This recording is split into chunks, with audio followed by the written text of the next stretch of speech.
But you got to remember, is every day's a gift. And if you're not living, in the moment now, right, you're kind of cheating yourself. What is it that investors care about, right, in investing in real estate? We had all that going for us. Yeah. Welcome to Decision Points. I'm Scott Wood, and I'm here today with Jim Hime. Jim is the co-founder and CFO of Accordant Investments. Welcome, Jim. Thanks. Great to be here. I appreciate the privilege to have the privilege of talking with you. Absolutely. I'm glad you're here. Tell us what Accordant Investments is. It's a pretty simple concept. We start by telling you how it was formed, if that's okay. Sure, yeah, absolutely. So really the story starts in, believe it or not, 1922, when 25 U.S. Army officers came together in a hotel in San Antonio, Texas, to solve a commonly shared problem, which was how to get insurance for their horseless carriages, because they were all viewed as too risky by the incumbent insurance companies. And I really am starting at the beginning. So they formed something called United Services Automobile Association, known as USAA. Today, and now it's a 13 million member organization that looks after the financial needs of active duty and retired military, some of the firearm carrying federal agencies, the FBI and so forth. And in the course of building up a portfolio of bonds and equities over the years, they got the idea in their heads in 1982 that they ought to start a real estate company. So they formed something called USAA Real Estate Company. Logical name, and very creative. Very creative, and it started acting essentially as a captive investment advisor, getting them into the real estate space. After about 15 years or so, they thought, well, we're making some pretty good investments, but our capital would go further if we brought in others to go side by side with us. That began the building of an institutional investment management business at USA Real Estate Company, and when I got there in 2013. The new CEO, Lynn O'Donnell, I was his CFO, had decided that there was another level or two to be achieved if we played our cards right. At that point, we had about $1 billion of AUM from institutions, mostly USAA's money, but some money from like Texas teachers. All real estate related. All real estate, all commercial real estate, a lot of warehouses, a lot of industrial. We were kind of into warehouses before warehouses were cool. And we took that from $1 billion of AUM to when I left to go to Accordant in 2023. It was close to $60 billion at that point, with a couple hundred different investors around the globe, including sovereign wealth funds like the Abu Dhabi Investment Authority, which is where I worked before I went to USA Real Estate.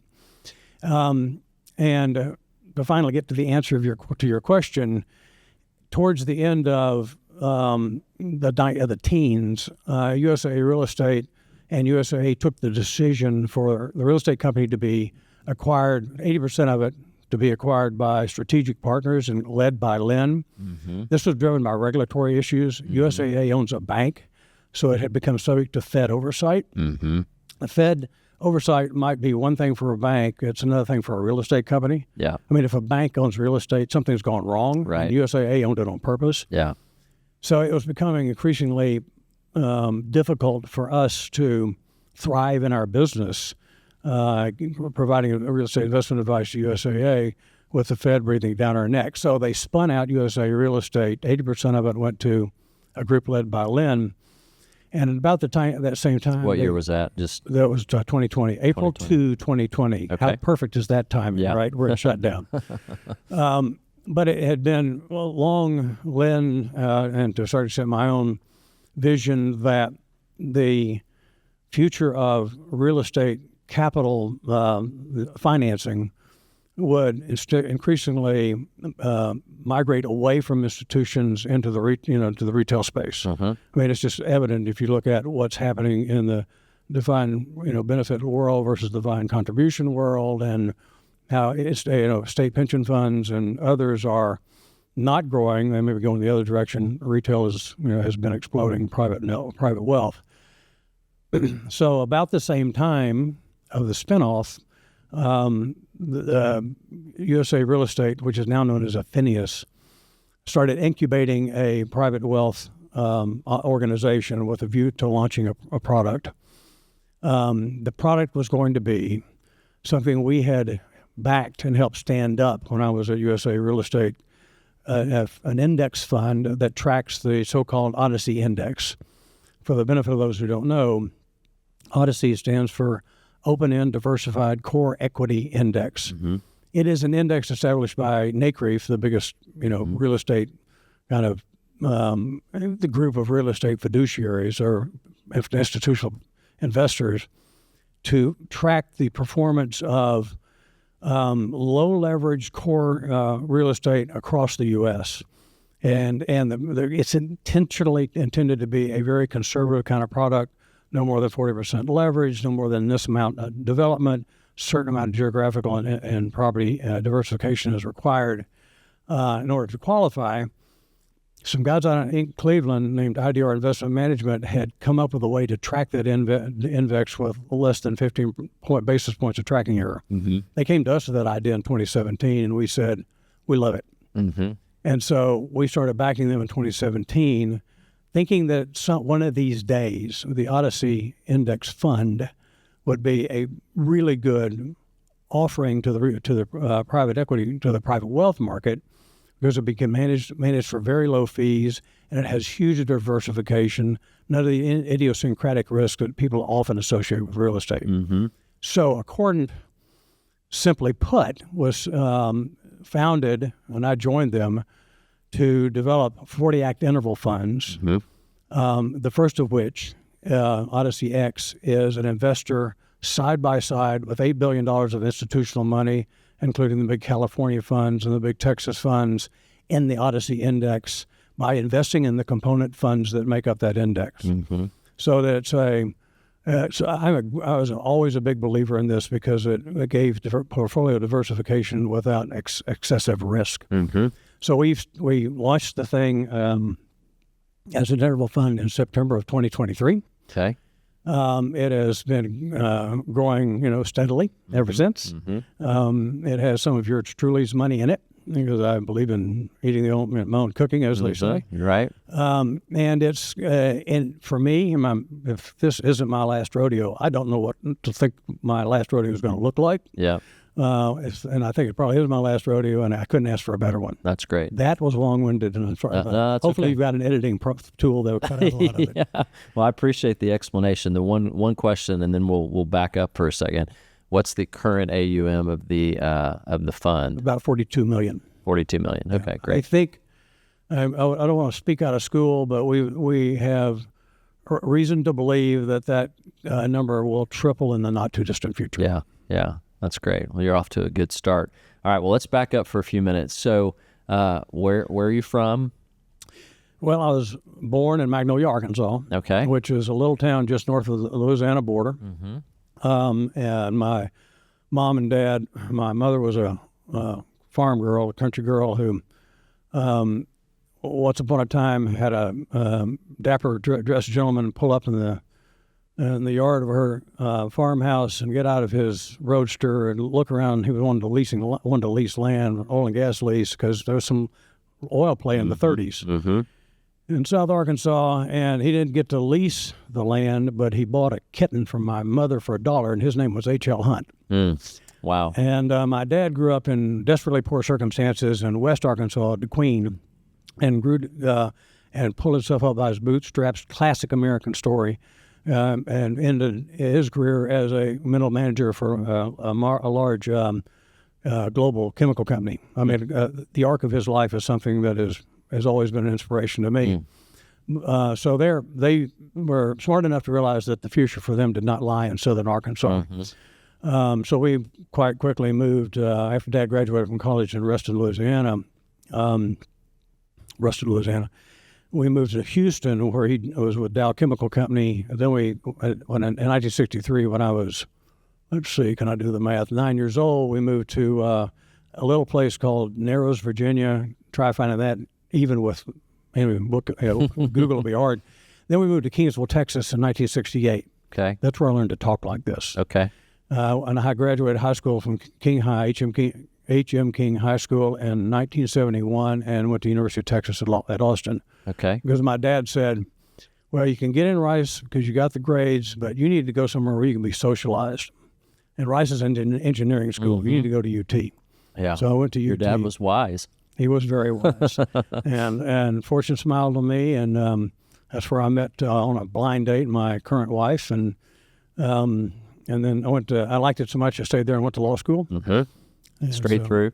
Straight through. Yeah. In fact, in those days, you could start in May and finish in July 2 years later because they had a 27-month program for people who were in a hurry. Yeah. And I just gotten married, and my wife wanted to buy things, so I did 27 months. So you were in a hurry. I was in a hurry. Yeah. And I needed to get in a position where I had a paying job, which I got at a firm called Baker Botts in Houston in 1976. Yeah. Awesome. All right. So your mom and dad, how did they meet? Because one was from, one's in Magnolia, one's in the Queen. There's right? a little college in Magnolia, Arkansas called Southern State University. I think that's called the University of Arkansas, Southern State or something. And Dad on the GI Bill after coming out of the Army Air Corps, went to Southern State and walked into a Dillard's department store, and my mother was at the cash register. Perfect. That's how they met. She likes to say she dated 57 guys before she met the right one. Yeah. Yeah, that's good. And you guys have, you've now been married 51 years, you mentioned right before we came on. So Congratulations on that. Thank you. That's exciting. All right, so let's start with your early career, Baker Botts. That was your first job right out of college. Yes, and, in Houston. In Houston. What kind of law were you practicing? Well, I was a federal tax lawyer. Okay. I'd done well in my tax courses at UT, and a fraternity brother of mine, his father, a man named George Jewell, was the head of the tax practice at Baker Botts, and basically he made it very clear the day I got there that I was going to be working in his department, whether I liked it or not. But he was a pretty powerful guy in the firm and just a wonderful human being. Yeah. He would. I tried to call him Mr. Jewell. I got away with it once. He was George, and what made him special was he was from Fort Worth. Kind of upbringing not unlike my own. He was so smart and so influential and so well regarded, but he's the easiest guy in the world to talk to. And it was a real life example of how you can be all the things you want to be and not put anybody off by it. Right. So I started practicing federal tax law. Tried one big refund case for Schlumberger Limited. It was a hung jury. That was a funny case to try, but pretty quickly went into a variety of different things. A lot of joint venture financing for the Hines organization out of Houston. My first the deal I first led as a tax lawyer and as joint venture counsel, co-led with another guy, was the Dallas Galleria in 1980. But I didn't specialize in real estate at the time because we didn't do that. So I did. I negotiated the amendment of a oil and gas concession by the Emirate of Bahrain to Union Texas Petroleum when I was 2 years there. Baker Botts believed in dropping you in the water and see if you could swim. I went to China after 2 or 3 years. They were just opening up the South China Sea to Western oil companies, and we were representing Pennzoil at the time. Pennzoil wanted the Chinese to try to cast their cut of any production not as a royalty, which would be deductible for tax purposes, but as an income tax, which would get credited dollar for dollar. So I had the mildly preposterous task of going to China to explain to a communist Chinese country how you develop an income tax and adopt it and apply it to American businesses. I had some takeover experience. Boone Pickens was a client for many years. So we worked on the Gulf deal and the Phillips deal and the Unocal deal, but continued to work in the real estate space because the Hines people were a constant source of high-quality work. Their business was shifting from basically financing through country club connections like most real estate guys did at the time to finding sovereign wealth funds to invest in their deals. The Dallas Galleria was actually financed by a sovereign wealth, all equity by a sovereign wealth firm company sovereign wealth fund outside the U.S. That led to a succession of investments by that same sovereign wealth fund with Hines for office buildings in Houston and Washington, D.C. and New York City. And I was the deal counsel for all of those. The real estate downturn of the late 80s slowed that business down. And so I shifted over to doing other things, project financing in the power space. And by the time the business was coming back in the 90s, I had this soul searching having to do with the fact that I'd practiced law for 20 years. And I'd done everything that a tax lawyer could do, and I'd done it about 3 times. Yeah. And it was getting to be a little routine. Sure. And there's a statement from the old comedian Irwin Corey, if we don't change direction soon, we're going to end up where we're going. Yeah. And I realized if I didn't change soon, I was going to end up going, as an old, tax lawyer and not ever having seen enough of life to make me happy. So let me pause there. Yeah.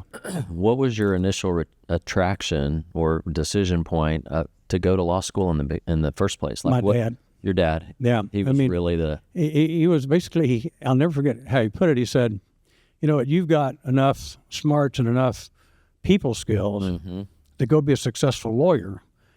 You could go be an engineer, which you need to be smart, but you don't really need the people skills. So why don't you go do something that basically takes advantage of, all of your skill sets. Yeah. Besides, he said, from what I can tell, the lawyers are making all the money anyway. Yeah. Okay. So and money was important to him. He was a child of the Depression. Of course. So there wasn't necessarily, you didn't have a passion for law or at that point in your life, but it was... I didn't, but I developed one. Of course. Going to law school was a fascinating... Yeah. It was a brand new world for me, right? I was a country boy, and I'd gotten an economics degree at UT, but the intellectual challenge of the law was, it was something else. And so I put my shoulder to the wheel. I worked really hard to understand it. And at the end of the day, the 20 years I practiced law, around the people I practiced law with the clients that I had, was a spectacular experience. I regret not one bit of it. And I've said that to the managing partner of Baker Botts as recently as 3 months ago. I said, one of the reasons I am the person I am today is because I had the role models at Baker Botts about how you conduct yourself in the workplace, how you behave yourself, what professionalism means, what collegiality means. Right. It was a great training experience. Yeah. And it was also a lot of fun. Yeah. Yeah. All right. So you got to 20 years in and you're like, okay, I've seen this movie 3 times and it's time for something else. Yeah. And it was like, at that point, it's hard for me to explain exactly how law was changing, but I could see that it was changing. It had gone from being, when I got there in the mid-'70s, almost this academic thing. It was almost like the halls of academy. It was this ivory tower existence. Our clients looked up to you as the wizened counselor. By the time the 90s came around, I don't know if this is the fault of the baby boomers or what, it had become a lot more money driven. A lot. Yeah. And I thought, wait a minute, I'm getting a little bored here. 1, 2, I haven't seen a tax problem come through the door in the last year and a half that I haven't been able to solve in 5 minutes. And if your business model is built upon billing hours, right, that's a problem. 3, this business is turning into a business. Law is turning into a business. Right. If I'm going to be in a business, I might as well go be in a business. And Right. it looks like all the businessmen are having all the fun anyway. Right. So, I went home and said to Paulette, look, I think I need to make a change. And the most logical, and I'd let that be known to Hines, in a subtle way. And the next thing I knew, Because Hines was your big client. Hines was my big client. Yeah. And the next thing I knew, a guy named Hasty Johnson, a wonderful man, we lost him too early to a ski accident in Aspen this year, had hired me to be one of his capital raisers, basically a capital markets guy, which is a fancy way of saying going around with a pitch book and knocking on the doors of institutions and trying to get them interested in what we were doing in our business, at least interested enough to back us with money. And Hines was just then, its business model was evolving from kind of one-off relationships with people like the Sovereign Wealth Fund and big corporate pension trusts to wanting to have capital under discretion over capital. Have a pool of capital that would be intended to invest in one of their business strategies, but which didn't require them to go hand in hand. Right. Every time. Every time. Yep. So we raised an emerging markets fund. We raised actually a suburban office fund, which was at that time pretty hot because people were moving out of the inner cities into edge cities. And we did this commingled funds with, it was like clubs, 4 or 5 big institutions. And it was a way for me to begin to understand more thoroughly the money side of the real estate business. I was never going to be a development guy because development guys had a completely different skill set about, how to put a project together, how to make, all the things come together they need to have a project. But I had enough, garden variety common sense to figure out how to finance one. So it was a great transition. So you left Baker Botts, went straight to Hines, and now you're out raising money. And now we're out raising money. Yeah. And it was that hard in the beginning? Because it's not something you've done, but I mean, obviously you have the gift of gab. So as your dad said and identified, and so was it hard? That change? It could be, depending upon the audience. I'll tell you one quick anecdote, which my old colleagues never let me forget. We were raising money for the state of Virginia, Commonwealth of Virginia, their retirement system, and we were in their investment committee meeting, and it was not going that well at all. Hasty was running the meeting, and it was me and another guy named Glenn Lowenstein, and we're looking at these 9 guys over here, and they're looking at us like, they didn't know where we even came from. And so you kind of know if you're connecting in that environment or not. We weren't really connecting. And we got to the point talking about the deal structure, and I can't remember exactly what I used to hang this on. There was a hook. But I turned to him and I said, it's a little bit like the guy in West Texas who had the taxidermy shop next to his veterinary shop. And the sign across the top said, either way you get your dog back.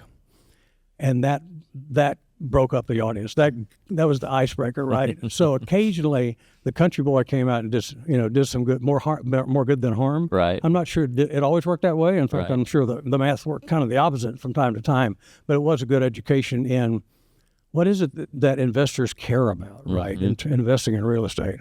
Number one, alignment of interest, because they'd all been through the downturn in the 80s where they got feed half to death by their investment managers and they weren't making any money. Right? They want to see alignment of interest. They want to see GP capital. They want to see a track record. They want to see, a team that has been together for a lengthy period of time and knows how to work together. It's all the things that any investor would want to see in making any kind of investment. And we had all that going for us. Yeah. And the other thing they want to see is, is there some unique value proposition that you're bringing to the table? Right. And we could say that of the last 27 office developments we done, all but 3 had been on time and on budget. Yeah. Right. And not many developers could say that. Right. Plus we had more of a corporate structure than, a lot of your developer types do. So you're out raising money for Hines. And how long did you do that? I did it with a break in the middle until 2004. The break in the middle was a friend of mine who worked at Hines came to me and said, and this is in the fall of 1999, there's this thing called the internet. It's gonna change everything. It's going to revolutionize the world. So let's go form an internet company to take leasing, office leasing, and investment sales online, and disintermediate the brokerage community. And I said, that's a heck of a good idea. So I went home. I said to Paulette, I haven't had a bona fide midlife crisis yet, but I think I've got an idea. Instead of, I love you too much to have an affair, so I think I'm going to go leave my job and start this internet company with Tom Bacon. She goes, why don't you think about that affair a little harder, right? We had a big house in Virginia, in Houston. We had kids going to college. But I threw it all over the side, and we went with Goldman Sachs backing. It took us about 3 months to get a real backer. We started this company called Zethus that took Chapter 7 bankruptcy in March of 2001. And the answer to the question, how do you turn $15 million of Goldman Sachs' money into a room full of used office furniture is you give it to Jim Hime and get him to do an internet startup with it, right? So we had nothing to show for our efforts. Man, we're sitting, I mean, we're literally, as the bankruptcy filing is proceeding, I'm sitting on the swing in the back porch with Paulette, and we're thinking about what the future might hold. And I said, Travis, our son, was taking the Lent term at Cambridge, Corpus Christi College, Cambridge. He was at Caltech at the time. I said, let's go see Travis. I mean, I don't have a job, so why don't we go see our son? So we spent the first night in London and at a place called Pizza on the Park. It's not there anymore. And I said, we might need to come to grips with some things here. I don't have a job. We have a mortgage. We have a kid at Caltech. And, we might need to start thinking about some lifestyle changes like selling the house. And, she took it just as pretty as you please. We got back to the hotel room, and under the door, somebody had slipped a fax. It was from Hasty Johnson, my old boss at Hines. He said, why don't you come back and do capital markets for us some more? Mm-hmm. That was a watershed moment. Yeah. That was a moment of, right? So you're 20 years at Baker Botts, and then how many years at Hines the first time? 4. And then how long in the tech startup? About 15 months. 15 months. So burning $1 million a month basically, and you're out in 15 months. We augured in going Mach 2. So let's talk about that for a second. Looking back in hindsight, what would you have done differently about the tech startup other than not going into it in the first place? Is there something that could have made that venture successful? Had you made some different decisions along the way? We weren't wrong. We were just early. Yeah. And it will happen. It's just a matter of time. I think I seriously underestimated the power of the incumbents, the power of the importance of the relationship between the broker. I should have known better, right? And the seller of an asset, or the owner of an asset who's looking to lease it. And the only way, and we eventually ended up making a strategic alliance with Cushman & Wakefield, because we viewed that as the only path to success. And I think if what happened in the March of 2000 had not happened, when the NASDAQ sold off, 25% or whatever it was, and went from a little more than that probably. Yeah. And the bloom totally came off the rose of tech for all concerned, and Pest.com went under, and suddenly it went from being you're an idiot if you're not in tech to you're a genius if you're not in tech, right? You know what I'm talking about. Yep. You were around then. I remember. And you couldn't get our business plan arrested, right? Yeah. So it was. So there's some timing and macro factors. 95% of life is proximity and timing, right? And so our timing was, if we'd been a year earlier, I might have my own G5, but we weren't, right? Yeah. And that's life, and so you move on. But. So during that time, you've had this really successful career at Baker Botts, right? Went great. You left on your own accord. You're like, okay, seen the movie 3 times. I'm going to go do something different. You went to Hines. You're having success there. That was all working great. Then you go do the tech startup. How old are you at this point? I was 46. 46. Okay. So, that's a good midlife. You're sort of there. How long did it take you to get your sea legs back under you? Did you wallow in the failure for a while? Did you emotionally, was that a difficult season, or were you like, man, I just got to put food on the table. I got to get going again. And you just kept going? What was the... It's funny. It was a delayed reaction. The ensuing 3 years at Hines were fascinating because we were coming out of a slow market into a better market, and we made a deal that I led to acquire 4 Class A office buildings, and 3 in Midtown Manhattan, and 1 in close in Washington D.C. from a Japanese life company. That was it was full on everything I could do. I was negotiating with a Japanese guy based in New York. He was talking to Tokyo every night. They were undoing everything we had negotiated with by the following day. This goes on for 9 months. We finally close it. The closing was actually interrupted by the great blackout on the East Coast of August of 2003. You may remember 50 million people lost power. We were supposed to close the following morning anyway. I have a bad history of things in New York. You have a great memory, though. Oh, it's unforgettable. And when we got that done, my thought was, maybe I need to give this entrepreneurship thing another try. Hines is a wonderful firm, and I never have a bad thing to say about it, but they were not a place for, someone who wants to be purely entrepreneurial.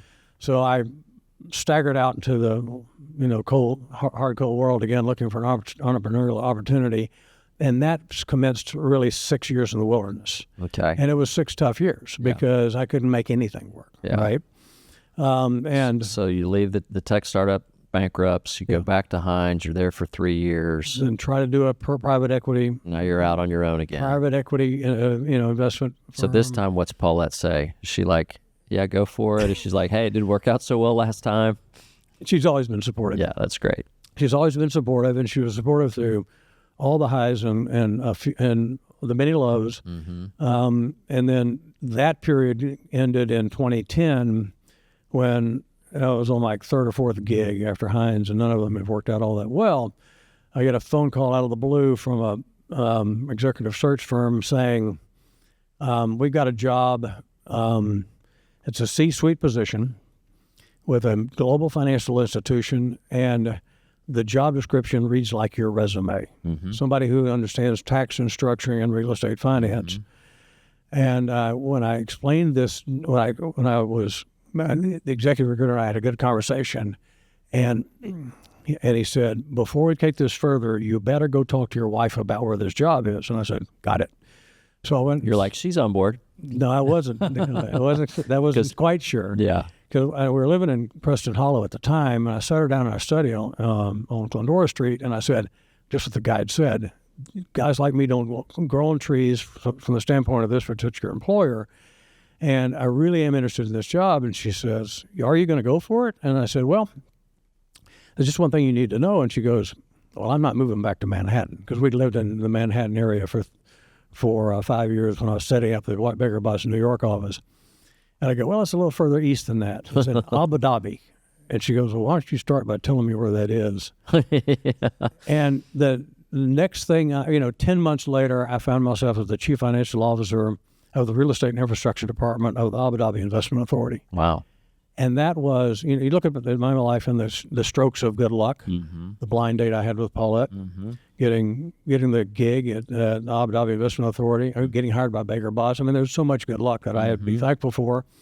And that was 32 months of the most fascinating experience, which only ended because Paulette's mother contacted one of these staph, antibiotic-resistant staph infections, MRSA, and she was constantly ill, so we had to come back to look after her. So that was 32 months there, and then Lynn O'Donnell, when I got back to Texas, I let Lynn know I was available, and he said, well, come help me run USAA Real Estate Company. So then there you are. There I was. Yeah.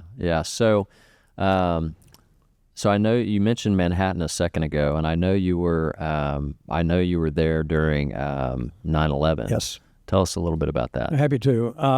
This was at the time I was at Hines. I'd just gotten back from my failure as an internet entrepreneur, and we were again looking to raise capital, right? As looking to raise a commingled pool of capital to go acquire office assets. And we had as an outside advisor a managing director of Morgan Stanley named Bill Smith. He'd been at Dean Witter, and when Morgan Stanley acquired Dean Witter in '97, they acquired 1 million square feet in the South Tower of the World Trade Center. We were talking on the morning of the 9th of September about this. It was me and 2 other guys, Chris Hughes and Dave Congdon, and Bill were on a conference call talking about how we stand up this fund. And as the conversation ended, I said, look, I have to be at Deutsche Bank Tuesday morning, the 11th, for a meeting down there, which is down near World Trade Center. So why don't we have breakfast at Morgan Stanley's offices? Because we'd had breakfast there many times before. And so that's how I came to be on the 66th floor of the South Tower with panoramic views up the island and over to the east of Brooklyn at 8:47 or whatever it was on the morning of Tuesday, September 11th. 2001, when I looked up, north facing, I looked up and I said to the guys sitting around the table, Dave and Chris and Bill, look at that airplane. It's flying way too low. Mm-hmm. And I still get goosebumps when I think about that, Yeah. even to this day. And they turned and looked out the window, and there was an American Airlines jet flying down the island, clearly way too low, with his wings rocking like that. And I said, I think if he doesn't pull up, he's going to crash. And Dave Congdon said, I think he's going to crash anyway. So he raced to the window. I mean, who couldn't? Right. And just as we got there, it hit the North Tower. Mm. So the North Tower is here, and we're here. And we're looking out the window, and we see 30 floors above us, this explosion. And the windows blow out for 3 floors, and this massive, all this debris, shoots out into the air, papers in a parabolic arc across the sky. And, we barely believe. I mean, the violence of the explosion was such that it shook our building as well. As you can imagine, they were connected underground by the retail. And Bill Smith, who'd been there during the truck bombing incident of February 26, 93, said, we got to get out of here. We have to get out of here right now. Yeah. And I asked him weeks later why he said that. He said, because in 93, the problem was not the explosion from the truck bomb. It was all the smoke that came up and began and sickened all the people coming down the emergency stairs. Mm-hmm. And so we left there. I went to the emergency stairs right away. Dave, Chris, and I went to the closest emergency stairs. Bill ran around the floor to tell everybody to get out, and then he took the elevator down to 40 down to the lobby. Mm-hmm. We were in the emergency stairs, going down. They were filling up with people, most of whom did not know why they were being evacuated. There were very few people who, like us, had been eyewitnesses of the North Tower. And I'd spoken to Paulette. I finally got her on the phone I was at about the 50th floor. And I said, something horrible has happened in the North Tower of the World Trade Center. We're in the South Tower. We're going to get out. And she said, I'm watching it on television. It looks like a plane flew into it. They're saying it was a Cessna. And I said, it was an American Airlines 767. I knew the body type really well. So I lost the connection. We're maybe 35 floors above the street. You can hear the Port Authority saying, don't go outside. It's safer in the building than it is outside, which made perfect sense then because debris was raining. Sure. When our building there was suddenly a loud boom. Our building rocked violently. The lights flickered. There was a fair amount of, panicky screaming. What we didn't know, but what the rest of the world knew, is that the United Jet had just hit our building about 40 floors above where we were. Mm-hmm. Paulette knew it. She was watching it on television. Mm-hmm. And to a certain extent, her story is more harrowing than my own, because I knew where I was. She had no clue. Yeah. Made it all the way down to the bottom. The first responders vectored us. We got down an escalator to the retail down below. Mm-hmm. The first responders instructed us to go to the E-train station, the platform where I'd come in that morning, and follow it down to an upstairs, stairs that would take us to the surface at Chambers and Church Street, which is what we did. The only time I ever felt weak in the knees was going up those stairs at Chambers and Church Street, and I thought, wow. And I got to ground level, and I looked back at the World Trade Center site, and I was like, there are 2 buildings on fire. Why? And so massive effort on my wireless communication device. I called Paulette, and I said, I'm on the street. I'm safe. Why is 2 World Trade on fire? And she said, a plane flew into it. I said, no, it's 1 World Trade. What happened at 2 World Trade? And she said, listen to me. A plane flew into it. And it was pretty apparent that that zip code was no longer the place to be. So I walked up to Foley Square, caught a cab who had his off-duty light on, and I tapped on the window, and I said, look, buddy, if you're going to Midtown, I can really make it worth your while. Took the cab to Midtown.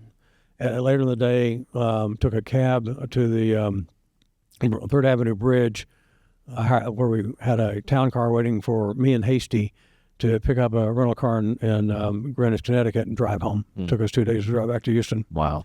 There's a lot more to the story than that, but that's the short version. That's the short version. And, never having been through anything like that in my life, it was a little hard to process. We, at Paulette's suggestion, went to see a family counselor the next week. Yeah, I love Paulette. She is. I don't know her, but I love her. Amazing. Yeah. And I was in a state of numbness Of course. for about 6 weeks. And the New York Times, you may recall, would run these full-page, just brief descriptions of the victims in the buildings. And there was one description of a Korean guy who, when he proposed to his girlfriend, flew back to Seoul, Korea, and was presented her with 10,000 origami swans. And he said, "Every time I miss you, I made a swan." That really touched me. And I kind of lost it, but it was the beginning of being able to process it, right? And process it over time. I obviously did. So I have to imagine that out of that, like, significant perspective on life changed. Oh, yeah, absolutely. Tell us kind of what changed for you at that point. Well, the most fundamental one was every day is a gift, right? That, look, we all, as as responsible husbands, fathers, mothers, wives, we have to think about the future, right? We have to plan for the future. That's what you guys are great at. True North does that in an effort to make their clients' futures more safe and more secure. And you can't ever, just forget about the future. But you got to remember, every day is a gift. And if you're not living, in the moment now, right, you're kind of cheating yourself. Yeah. Because you don't know if you're going to have tomorrow or not. Yeah. Right. Yeah. It was that, and it's that sort of perspective, and the fact that, there are worse things that can happen to you than being written up in the Wall Street Journal as a bankrupt, which I had been that April. Right. Puts it in perspective, doesn't it? Yeah. Yeah. All right. So, Jim, you're 71 years old. You've had this incredible arc. You've done a lot of different things in your life. You've been, practicing lawyer, corporate lawyer, raising capital, tech entrepreneur, a startup, back to raising capital in the wilderness for, a little season there, and one of the most horrific events our country's ever experienced. You were right there. As you look back on the arc of your life, what are the most significant takeaways? Obviously, what you just stated, every day's a gift. Every day is a gift, and I think it's associate yourself with high quality people, which I've been really, really fortunate to do. I'm fortunate to do that now with the Accordant team. Do things that you have a passion for and that you really believe in. Again, I'm doing that now with the Accordant team. And if you get a little lucky, you might make a small positive dent in the universe, to take the words of, Steve Jobs. And in the meantime, live every minute of every day as best you can. Yeah, that's great. Jim, thank you so much. It's been a pleasure. Thank you for your time, and thank you for sharing the story of 9/11. Absolutely. And, it's probably easier to talk about it than it used to be, but it's probably, I can tell it still brings a lot of emotion with it. So it's something that just never goes away. I will say that we were at the 9/11 Museum in July 4th this year, only for the second time. It's well worth your time. If you're in Lower Manhattan, it is well worth your time. They've done a really good job. But I'm so much a lot more luckier than many other people on that day. So, yeah. Good. Thank you so much. Thank you. Thank you for joining us on Decision Points.